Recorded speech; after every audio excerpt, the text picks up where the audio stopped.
ఇచ్చిన అవకాశం బట్టి స్తోత్రాలు ప్రభావ.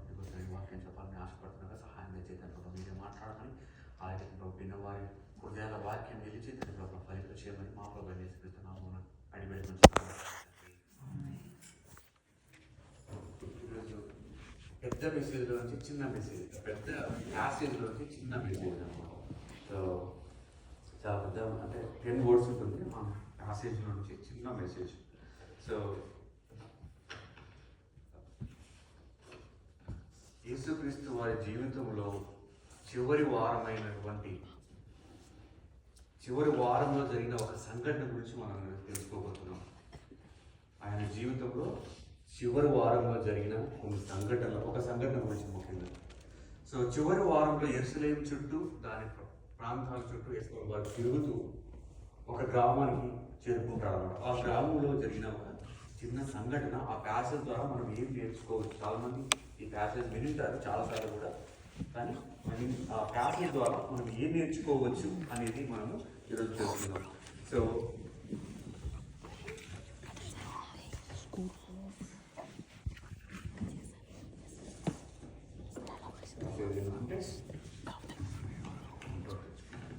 మార్కు సువార్త 11వ అధ్యాయం మొదటి నుంచి చదివే వాక్యం ఏంటంటే, మార్కు సువార్త 11వ అధ్యాయం.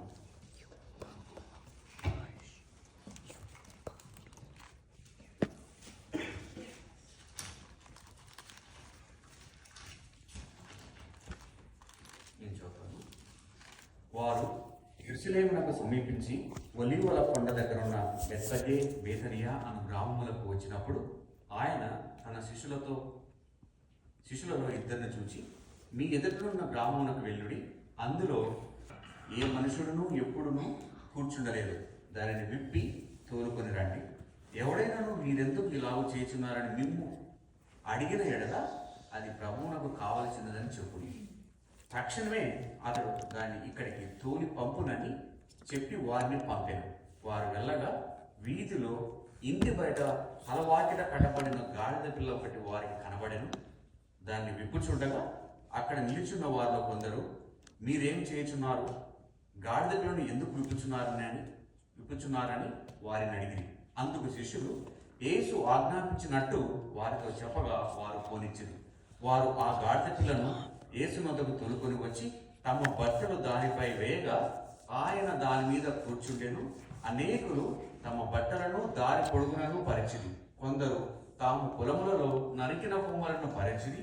మరియు ముందు వెనుచుండిన వారును వెనుక వచ్చుచుండిన వారును, జయము ప్రభు పేరడ వచ్చువాడు స్తుతింపబడునుగాక, వచ్చుచున్న మన తండ్రి అయిన దావీదు రాజ్యము స్తుతింపబడునుగాక, సర్వోన్నతమైన స్థలములలో జయము అని కేకలు వేయించుండేది. ఈ పెద్ద ప్యాసేజ్లో నుంచి చిన్న 2 పదాలు మనం నేర్చుకుంటున్నాం. ఇక్కడ జరిగిన సంఘటన మనందరికీ అర్థమైపోయి ఉంటుంది. సో ఇక్కడ మనం గమనిస్తే మొట్టమొదటిగా మనం ఇక్కడ గమనిస్తే యేసు ప్రభుల వారిను ఎలాగ రికగ్నైజ్ చేశారు, అది మనం నేర్చుకోవాలి. అది ఫస్ట్ మనం తెలుసుకోవాలి. తర్వాత ఈ ప్యాసేజ్లో ముఖ్యంగా మనము 2 సంఘటనల గురించి తెలుసుకోవచ్చు. 2 సంఘటనలు. ఒకటి ఏంటంటే, మొదటిగా తగ్గింపు జీవితం, అదే హంబుల్ లైఫ్. రెండవది విధేయత, ఒబీడియన్స్. ఈ 2 పదాల గురించి, ఈ 2 సందర్భాలు, ఆ 2 విషయాలు మనము ఈ పెద్ద ప్యాసేజ్ల నుంచి మనం నేర్చుకోబోతున్నాం. మొదటగా చూస్తే ఇక్కడ ప్రజలందరూ ఆయనను ఒక కింగ్గా, ఒక రాజుగా రికగ్నైజ్ చేశారు. మీరు కానీ చూస్తే కానీ ఇక్కడ చూడండి 10వ వచనం, ప్రభు పేరట వచ్చువాడు స్తుతింపబడునుగాక, వచ్చుచున్న మన తండ్రి అయిన దావీదు రాజ్యము స్తుతింపబడునుగాక, సర్వోన్నతమైన స్థలములలో జయము. వచ్చేది ఎవరంట? They are recognizing him as a king. That is a precondition. ఆయన కింగ్ అయినాడు, అందుకని ఆయనకు జయము అని అంటున్నారు. ఆ కింగ్ అయి ఉండి ఏం చేశాడు, ఏం నేర్పిస్తున్నాడు అనేది మనం ఈ ప్యాసేజ్ నుంచి నేర్చుకోవచ్చు. ఆ కింగ్ అయి ఉండి తగ్గింపబడ్డాడు. ఆ కింగ్ అయి ఉండి కూడా తగ్గించబడ్డాడు, తగ్గించుకున్నాడు, తనంతట తాను తగ్గించుకున్నాడు. ఆ కింగ్ అయి ఏ విధంగా వస్తున్నాడు? ఆ కింగ్ పెద్ద పవర్తో వస్తున్నాడా? ఆర్మీతో వస్తున్నాడా? సౌండ్ చేసుకుంటూ వస్తున్నాడా? అసలు లేదు. చాలా సింపుల్గా వస్తున్నాడు. ఎలాగా? ఒక గాడిద పిల్లని తమ్మన్నాడు. మహా అంటే అదేంటి? అది అంతకుముందు ఎవరూ ఎక్కలేదు. ఆ గాడిద పిల్లని ఎవరూ ఎక్కలేదు. దాన్ని తమ్మంటున్నాడు. ఇది తగ్గింపు జీవితం అంటే. తర్వాత ఆ గాడిద మీద ఏమేసారు? కొన్ని బట్టలు వేశారు. ఆ కింగ్కి ఏమో ఎలా వెల్కమ్ చేస్తున్నారు? ఆ కింగ్కి ఒక గాడిద పిల్ల తెచ్చారు. అక్కడ ఉన్న బట్టలు గాడిద మీద వేస్తున్నారు. తర్వాత కొన్ని బ్రాంచెస్ కట్ చేసి మరి గాడిద పిల్ల మీద వేస్తున్నారు. అది తగ్గింపు జీవితం అంటే. ఒక కింగ్ అయ్యండి తగ్గింపు జీవితాన్ని కలిగి ఉన్నాడు. ఇది మొదటిగా మనం నేర్చుకోవచ్చు. ఈరోజు మనం కూడా అనుకుంటుండొచ్చు, మనం ఏ విధంగా తగ్గింపు జీవితము కలిగి ఉన్నాం అనుకోవచ్చు. తగ్గింపు జీవితం అంటే ఏంటి అని ఎవరికైనా తెలియదు. తగ్గింపు జీవితం అంటే just simply do not show off. Simply అంతే. చాలా మీనింగ్ ఉంది. do not show off. అదే తగ్గింపు జీవితం. Is a king. ఎందుకు కోరుకున్నాడు అట్లా? పెద్దగా సైన్యంతో రాలేదు ఆయన, పెద్దగా అరుచుకుంటూ రాలేదు. చాలా పీస్ఫుల్గా వస్తున్నాడు. చూడండి, అది తగ్గింపు జీవితం అంటే. తర్వాత ఇంకోటి మనం నేర్చుకోవాల్సింది అంటే విధేయత. రెండవది విధేయత. తన శిష్యులు విధేయత చూపారు. చదివితే కానీ 7వ వచనం, వారు ఆ గాడిద పిల్లను యేసు వద్దకు తోలుకొని, మొదటి చూసుకుంటే 3వ వచనం చూసుకుంటే కదా, చూడండి, మీ ఎదుటిన్న గ్రామంకు వెళ్ళుడి, అందులో మీరు ప్రవేశింపగానే కట్టబడి ఉన్న ఒక గాడిద పిల్ల కనబడును, దాని మీద ఏ మనుషుడును ఎప్పుడును కూర్చుండలేదు, దాన్ని విప్పి తోలుకొని రండి. అంతే అని చెప్పారు. అంతే. ఇక్కడ అని చెప్పి వాళ్ళు ఆర్గ్యూ చేయలేదు. ఏంటో ఈయన అసలు గాడిద ఎందుకంటాడు, ఎందుకు ఈయనకు కింగ్కి గాడిద ఎందుకు అని వాళ్ళు ఆర్గ్యూ చేయలేదు, అడగలేదు. చెప్పిన పని చేశారు. అది విధేయత. ఈరోజు చాలా మటుకు మనకు దేవుడు చెప్తుంటాడు ఏదో ఒక పని చేయమని. మనం విధేయత చూపుతున్నామా అనేది మనం క్వశ్చన్ చేసుకోవాలి. చాలా విధేయత చూపించాలి. ఒక్కోసారి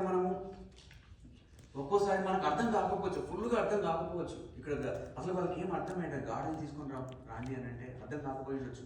కానీ వాళ్ళు ఆర్గ్యూ చేయలేదు, క్వశ్చన్ చేయలేదు, డైరెక్ట్ వెళ్ళిపోయినారు. సో ఫుల్గా అర్థం కాకపోయినా మనం విధేయత చూపి పాటించాలి. అప్పుడు అంటే ఏంటంటే ఆయన చెప్పే ప్లాన్లో మనం జాయిన్ అవ్వాలి. అంతే, ఎగ్జిక్యూట్ అయిపోతుంది ఆటోమేటిక్గా. ఆయన ఇచ్చే ప్లాన్లో మనం జాయిన్ అయిపోవాలి. నీకు అర్థం కాకపోవచ్చు, ఈరోజు ఇప్పటికి అర్థం కాకపోవచ్చు, వాళ్ళకి అర్థమైందా గాడిదలు ఉన్నామంటే కాదు, అర్థం కాలేదు. అలాగే మనం కూడా విధేయత చూపాలి. మనకి ఇప్పటికి అర్థం కాకపోవచ్చు, but still you have to join with him.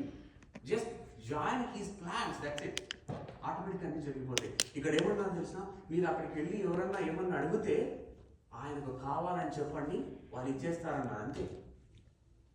వాళ్ళు ఆలస్యం చేయలేదు, క్వశ్చన్ వేయలేదు, దారి కూడా మారలేదు.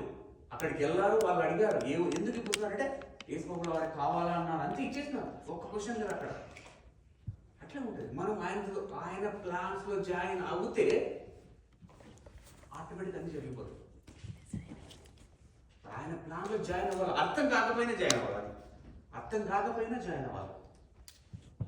అది ఒబీడియన్స్ అంటే, అది విధేయత అంటే. మనం అనుకుండొచ్చు ఈరోజు విధేయతని అన్నింటిలో ఉన్నాను, అన్నింటిలో చూపిస్తున్నాను, వాక్యంలో నేను పాపం చేసుకుంటున్నాను, అన్నింటిలో ఉంటున్నాను. విధేయత అని అనుకుని ఉండొచ్చు మనం అందరం, చాలా మంది కదా. కానీ విధేయత అంటే ఒక్కోసారి ఎట్లా విధేయత, ఆయన వాక్యాలు పాటించడం ఒక్కడే కాదు విధేయత. ఒక్కొక్కసారి మనల్ని తగ్గించే, మన పొజిషన్ తగ్గించే, మన విలువ తగ్గించే పనులు కూడా చేయాలి. అది విధేయత. మన పొజిషన్ తగ్గించే, మన విలువ తగ్గించే పనులు చేయమంటే కూడా చేయాలి. అది విధేయత. నేను విధేయత అంటే నేను దేవుని దగ్గర ఉన్నాను, నేను ప్రార్థిస్తున్నాను అని కాదు. అది విధేయత అంటే హంబుల్ చేసుకుంటూ విధేయతగా ఉండాలి. ఈయన హంబుల్ అయ్యాడు కదా. ఇక్కడ తన శిష్యులు కూడా విధేయత చూపించారు. ఒక్కోసారి కూడా జరుగుతుండొచ్చు.